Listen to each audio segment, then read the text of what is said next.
Many parents, quite reasonably, worry about germs and dirt finding their way into a child's mouth. But many have also heard in recent years of the hygiene hypothesis, which holds that some exposure to germs and microorganisms in early childhood is actually good for us because it helps develop the immune system. A 2013 Swedish study showed that children whose parents just sucked their pacifiers clean had a lower risk of developing eczema. When we talk about the hygiene hypothesis, we are essentially talking about growing up indoors. We're talking about living in a world of relatively clean and controlled surfaces where even small children who are constantly picking things up and putting them in their mouths are not going to come in contact with a very wide variety of exposures.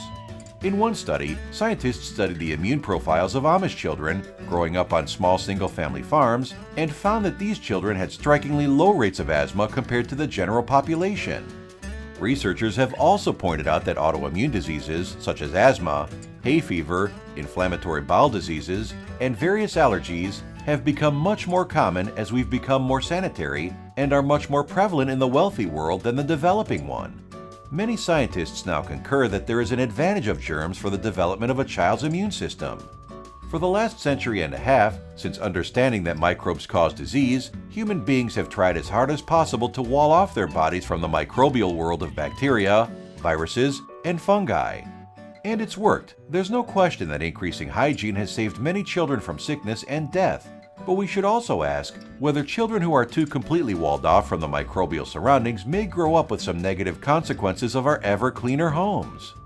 That separation actually starts even before a baby is brought into its clean home environment. All mammals are born heavily inoculated with bacteria from the maternal birth canal. For breastfed babies, the nursing period is generally one of lower environmental exposures but intense maternal exposure, and then, after weaning, babies enter a period of much more interaction with the microbes around them. Modern human habits can interfere with this early exposure at every turn. Babies may be born by cesarean section without exposure to the birth canal and its bacteria. They may be bottle-fed instead of breastfed. They may sleep far away from their mother, and they may be well treated with antibiotics for one infection or another. In one study, researchers compared the bacterial population around babies that were born in the Amazon basin of South America with urban city babies. They found that in rural houses and huts of Amazon, most of the bacteria are related to the surrounding environment. In such settings, the mother is more likely to carry the baby and to sleep with the baby, both of them exposed to bacteria from plants and soil.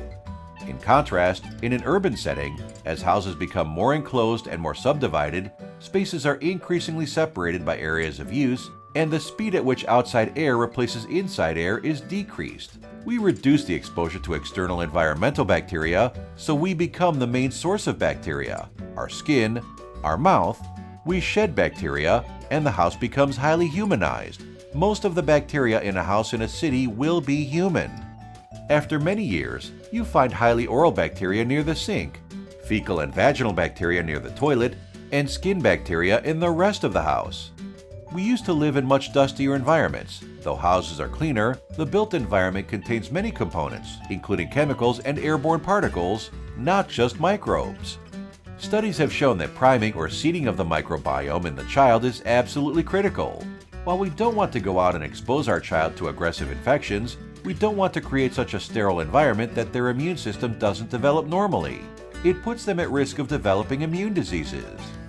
Early life exposure to microbes can shape not only the immune system, affecting a child's likelihood of developing autoimmune conditions like eczema and asthma, but also the endocrine system and even the child's neurodevelopment. Different bacteria and fungi affect different diseases differently and affect different children differently. The interactions between the immune system, the genome, and all the other components of the body are not fully understood as yet. Some scientists have even speculated that it might be possible to develop vaccines that would help children's immune systems develop by providing controlled exposure to some of the most important microbes and microbial components. An alternative approach would be to educate parents about defining the kinds of natural exposure that might be most helpful for a child's development.